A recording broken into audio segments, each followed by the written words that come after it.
JB 타임즈.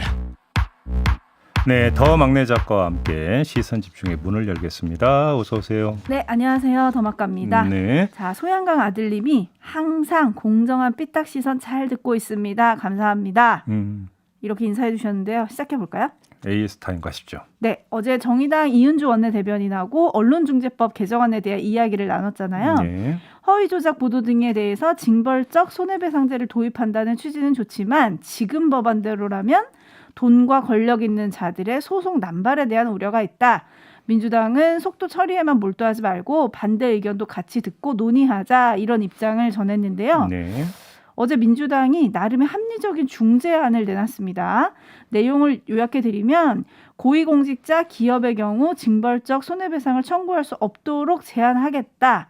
그리고 피해를 입었다고 주장하는 자가 고위중과실 추정의 주체임을 명확히 규정하고, 열림차단 청구권과 관련해서는 열림차단 청구가 있었음을 표시하도록 한 조항을 삭제하겠다, 이렇게 밝혔거든요. 네. 자, 우리 제이비 또 미디어 전문 아니시겠습니까? 네. 이렇게 독가시를 제거하고 순기능만 남은 법안이 되는 건가요? 아니면 독가시가 여전히 있는 건가요? 이걸로 야당의 동의를 이끌어낼 수 있을까요?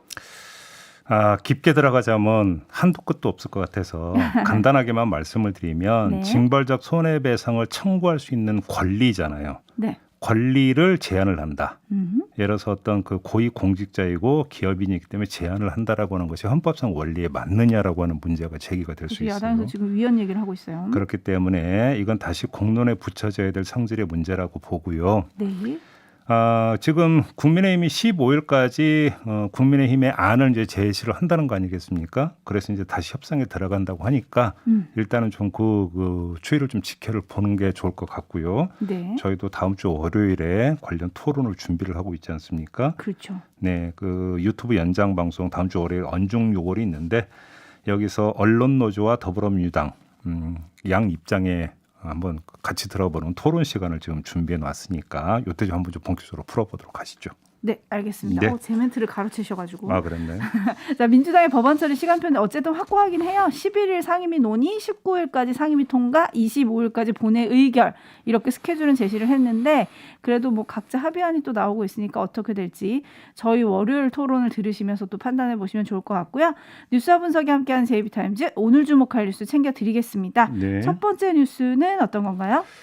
최재형 예비 후보의 조상, 그들의 친일 행적이 쟁점으로 지금 부상을 하고 있는데요. 그러게요. 계속 나오네요. JTBC가 어제 보도한 게 있습니다. 친일인명 사전을 펴냈던 민족문제연구소 있지 않습니까? 네. 이 민족문제연구소에 따르면 증조부 최승현은 1918년부터 36년까지 강원도 평강 지역의 면장으로 재직을 했고, 뭐 이거는 좀 알려진 사실이죠. 그렇죠. 근데 추가로 확인된 게 조선 총독부 표창을 받은 일이 있었다. 네. 이 사실을 보도를 했습니다. 조선 총독부 관보 1933년 7월 7일자를 보면 총독부 상훈국이 최승현에게 1932년 10월 1일자로 국세조사 기념장을 수여했다, 이렇게 돼 있다는 건데요. 네. 이 기념장은 일제히 통치 행위에 적극 협력했을 때 주는 상이라고 합니다. 어허. 그다음에 최재형 예비 후보의 조부 최병규도 춘천 고등보통학교 다닐 때 동맹휴학을 주도했다, 이렇게 했는데 그 사건은 여태까지 항일운동으로 인정되지 않았다라고 하는 게 민족문제연구소의 설명이었다. 네, 이런 이에 지금 대해서- 보도를 내놓은 거죠. 네, 이에 대해서 최재형 후보 측도 입장이 나오긴 했더라고요. 예.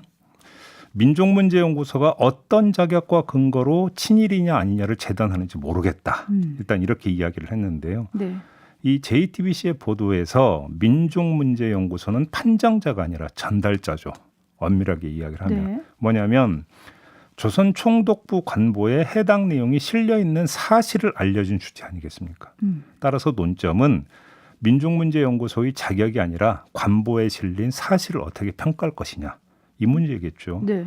그다음에 조부 최병규 씨의 행적에 대한 검토도 필요하지만 우선 이 증조부, 이 사실에 대한 평가와 최재형 예비 후보 본인의 입장 표명이 좀 필요하지 않을까, 이런 생각을 해보게 됩니다. 네.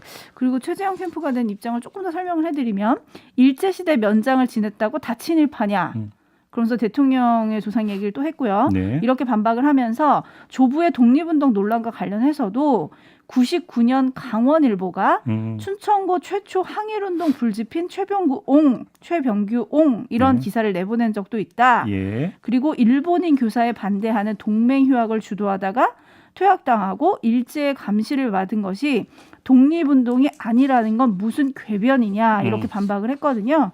근데 이에 대해서 민족문제연구소 박수현 사무처장이 YTN과 인터뷰를 한 내용이 있습니다. 네. 잠깐 들어보시죠.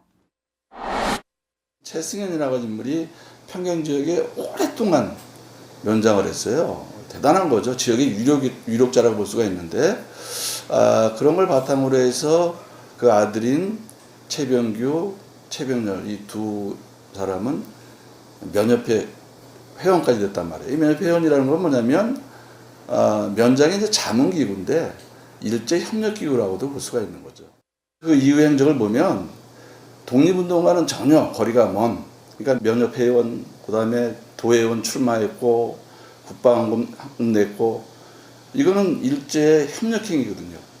이런 걸 가지고 독립운동을 했다 이렇게 부르지는 않죠. 그런 주장들을 하면 한때 독립운동을 했던 뭐 이강수, 최딘, 김한란 이런 사람들도 독립운동가가 되는 거죠. 우리는 그들을 독립운동가라고 부르지 않습니다. 친일파라고 부르죠. 네, 여기서 하나 우리가 좀 정립을 할 게 있는 게요. 네. 자, 친일 반민족 행위자라고는 개념이 있습니다. 이건 법적 개념이기도 한데 네. 법 제도에 따르면 이 기준은 일제 강점하에서 이제 어느 주기 이상이냐 이 문제가 있었어요. 제 기억에 맞다면 군수 이상일 겁니다. 그러니까 이제 면장인 경우는 친일 반민족 행위자에 들어간다. 법 제도의 측면에서 보면 그게 아닐 수도 있다는 얘기는 성립이 될 수 있겠죠. 네. 하지만 이 사람이 친일 반민족 행위자이냐 아니냐라고 하는 화두와 이 사람이 독립운동을 했느냐 안 했느냐의 화두는 다른 차원의 얘기죠. 그렇죠. 그런데 자, 그 이력이 이런데 이런 사람이 어떻게 독립운동을 했다고 이야기할 수 있느냐라는 문제 제기는 성립이 되는 거죠. 그잖아요. 네. 요건 좀 갈라서 볼 필요가 있다. 이 말씀을 네. 좀 일단 먼저 드리고 싶고요. 네, 알겠습니다. 그리고 또 최재형 캠프 공보특보단은 최재형 후보에 대해서 오죽 공격할 게 없으면 그럴까 싶지만 증조부까지 끌어들여서 선거판을 혼탁하게 만드는 태도에 대해 어이가 없다 이런 입장을 냈거든요. 네. 판단은 촌철님들께 맡기겠습니다. 예. 들어온 의견 좀 간단히 소개를 해드릴게요. 라디오 헤드님 왠지 영화 암살이 떠오르네요. 박성호님 그냥 가만히 있었으면 논란도 안 됐을 것 같은데요. 0795님 일제시대 공직자를 다 친일로 보아야 하는가? 이 문제는 한번 짚고 가야 할 것 같습니다. 이런 의견들을 보내주고 계신데요. 네. 제이비가 지금 잠깐 얘기해주기도 하셨지만 증조부와 조부의 독립운동 논란 이거 네거티브인가요? 검증인가요? 이건 그 전에 이미 한번 얘기를 한 바가 있습니다. 네. 최재형 예비후보가 입도 뻥끗 안 했는데 가족의 내력을 캐가지고 좀 한다. 그것도 조상의 문제를. 네. 이렇게 되면 예를 들어서 어떤 연좌제 금지 원칙에 대입해서 제기할 수 있는 문제가 있다고 봅니다. 근데 그것이 직접적이든 간접적이든 본인의 선거 캠페인의 하나의 재료로 만약에 본인이 입에 올렸다라고 한다면 그거는 다시 검증의 대상이 될 수가 있는 거겠죠. 네. 그다음에 검증의 포인트는 다시 말씀을 드리지만 친일파냐 아니냐의 문제가 아니라 이제 독립운동을 했다라고 주장이 나왔다라고 한다면 독립운동을 했다라는 주장이 사실이냐 아니냐 이 차원에서의 접근이라는 거거든요. 네. 지금 민족문제연구소는 여기서 이야기하는 것도 포인트는 거기에 맞춰져 있는 거 아닌가요? 알겠습니다. 이 논란 또 더 커질 것 같으니까요. 네. 어떻게 진행되는지 지켜보도록 하고요. 다음 뉴스를 넘어가겠습니다. 오디오로 먼저 만나보시죠. 당 경선준비위원회가 추진하는 토론 참석 여부를 둘러싼 윤석열 전 검찰총장과 이준석 대표의 갈등에 기름을 부은 건 윤석열 캠프 인사의 탄핵 발언이었습니다. 당대표 결정이라 할지라도요, 암만 대한민국의 대통령이라 할지라도 헌법과 법률에 근거하지 않은 거는 탄핵도 되고. 발언 당사자인 윤석열 캠프의 신지호 정무실장은 이 대표를 겨냥하지 않았다고 했다가 파장이 커지자 뒤늦게 사과했습니다. 캠프 모든 분들에게 이 당의 그 화합과 단결에 해가 될 만한 언동은 절대로 하지 말라고 아주 당부를 했습니다. 논란이 전방위로 확산되자 윤 전 총장은 이 대표에게 전화를 걸어 해당 인사를 혼냈으니 이해해달라며 봉합을 시도했지만 사과나 유감 표명은 없었고 토론회 참석 여부도 확답하지 않은 것으로 전해졌습니다. 네, 어제 하루 종일 진행이 됐던 논란이고 네. 충돌이었죠. 결국은 이런 식으로 일단 됐는데 이게 이제 봉합이 된 거냐 아니면 또 소지가 그러니까 그 불화의 소지가 있는 거냐 이걸 좀 봐야 될 것 같은데요. 네. 어제 나왔던 그 진행이 됐던 것만 놓고 본다면 기세는 잡힌 듯한 것 같습니다. 잡혔어요? 윤석열 예비 후보는 잡혔고 이준석 대표는 잡은 것으로 볼 수도 있을 것 같습니다. 왜냐하면 신주호 정무실장이 사과를 했고 네. 윤석열 예비 후보가 이준석 대표에게 전화를 걸어서 뭐 사과를 표명했냐 아니냐 요거는 좀 그 얘기가 엇갈리지만 이해해달라는 뜻을 전했다라고 하니까 네. 아무튼 기세는 잡았고 잡힌 것으로 봐야 되지 않겠습니까? 근데 또 다른 면이 있는 것 같습니다. 어제 한 유튜브 동영상이 공개가 됐죠. 네. 3월 6일 매일신문 프레스 18에 출연했던 영상인데 여기서 이준석 대표가 물론 이 당시에는 대표는 아니었습니다만 그렇죠. 주변에서 안철수가 서울시장 되고 윤석열이 대통령 되면 어떡할 거냐고 물었는데 두 사람이 당선되면 지구를 떠야지 뭐 이런 말을 하고 또 난 대통령 만들어야 할 사람이 있다. 유승민 내가 당권을 잡을 거야. 뭐 이렇게 이야기를 했다라는 내용의 동영상인데요. 네. 이것이 또 다른 논란거리로 부상을 하고 있지 않습니까? 그렇죠. 자, 관전 포인트는 윤석열 캠프가 이걸 빌미로 이준석 대표를 칠 거냐 말 거냐. 오. 결국은 여기에 있는 것 같습니다. 이렇게 된다면 지금 그 양자 간의 기세 싸움이 계속되고 있는 상황에서 윤석열 캠프 입장에서는 이걸 또 문제 제기를 할 수 있겠죠. 그렇겠죠. 이런 사고를 가지고 있는 사람이 어떻게 당 대표로서 경선 관리를 공정하게 할 수 있느냐. 네. 뭐 이런 식으로 이제 치고 나올 수 있는 거 아니겠습니까? 그런데 문제는 어제는 또 윤석열 캠프 쪽에서 낮은 자세로 임했기 때문에 그래서 이걸 치면은 더 이제 확전으로 가는 거고. 음흠. 근데 이제 어제의 경우가 있었기 때문에 일단은 그 확전을 자제를 한다고 한다면 수면 밑으로 일단 가라앉을 수는 있겠죠. 그렇죠. 그래서 그거는 좀 봐야 될 것 같은데요. 이건 잠시 후 3부에서 또 인터뷰가 예정이 돼 있으니까 맞습니다. 한번 좀 입장을 물어보도록 하겠고 아무튼 두 사람의 관계가 어떻게 되느냐는 18일 토론회가 어떻게 되느냐. 윤석열 예비 후보가 여기에 참석하느냐 마느냐. 그렇죠. 일단 요걸 좀 먼저 봐야 될 것 같습니다. 그렇죠, 그렇죠. 그리고 이제 지금 말씀하신 것처럼 18일 토론회가 좀 분수령이 될 것 같은데 현재까지는 윤석열 후보를 제외한 12명의 후보는 당 토론회에 참석을 하겠다. 뭐 이런 입장을 당에 전달을 했다. 이런 보도도 있긴 하거든요. 네. 근데 또 조수진 김재원 최고위원이 아니 경선준비위원회가 왜 본격 경선도 하기 전에 이런 토론회를 하냐. 이건 최고의 논의사항이다. 이렇게 못을 박았잖아요. 네. 그래서 이게 또 열릴지도 지금 관전 포인트가 된 것 같습니다. 이건 또 이제 김재원 최고위원이 엊그제 저희 방송 나와서 이제 똑같은 주장을 한 바가 있었는데 아무튼 여러 가지로 지금 이제 그 논란이 좀 벌어지고 있는데 3부에서 한번 좀 짚어보도록 할게요. 그렇습니다. 네. 뉴스와 분석이 함께하는 JB타임즈 다음 주목할 뉴스는 어떤 건가요?